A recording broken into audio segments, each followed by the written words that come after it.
The Salazar castle is home to many disturbing mysteries, with deadly traps that were set to kill. One section in particular introduces tall statues that, at first glance, seem harmless. You'd wish they were just death traps, but it doesn't end there. What inhabits these tall, bulky statues? And most importantly, how does it work?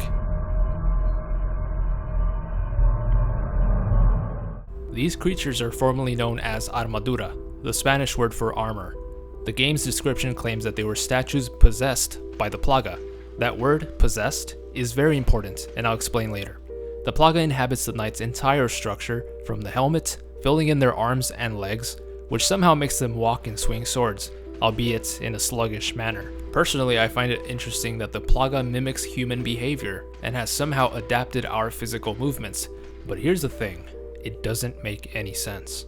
In order for the Plaga to truly thrive and evolve, it almost definitely needs to attach itself to a live host. In case you need to be told, statues aren't usually alive. The official digital art book explains that the Plagas found within these statues had lost their hosts and somehow migrated within the armor.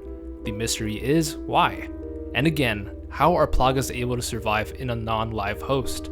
And the word possessed is like the boogeyman to the entirety of the Resident Evil series. Ghosts, demons, and witchcraft is always out of character. Science, biology, and DNA is typically the explanation behind everything.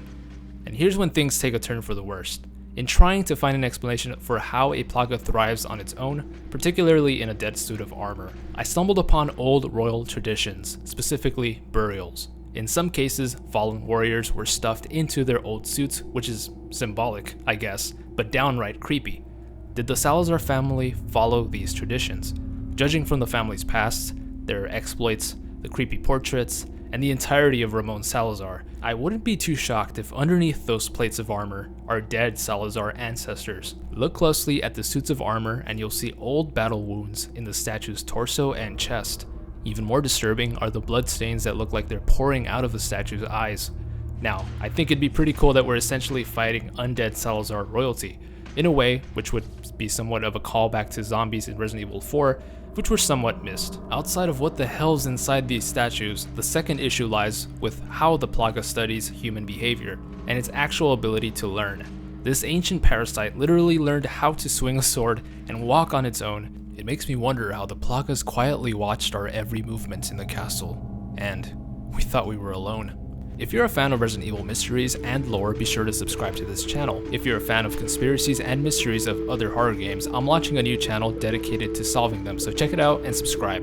Any support is appreciated. Thanks for watching, be sure to comment down below your thoughts on what's inside these things. Don't forget to like and subscribe, and as always, stay single.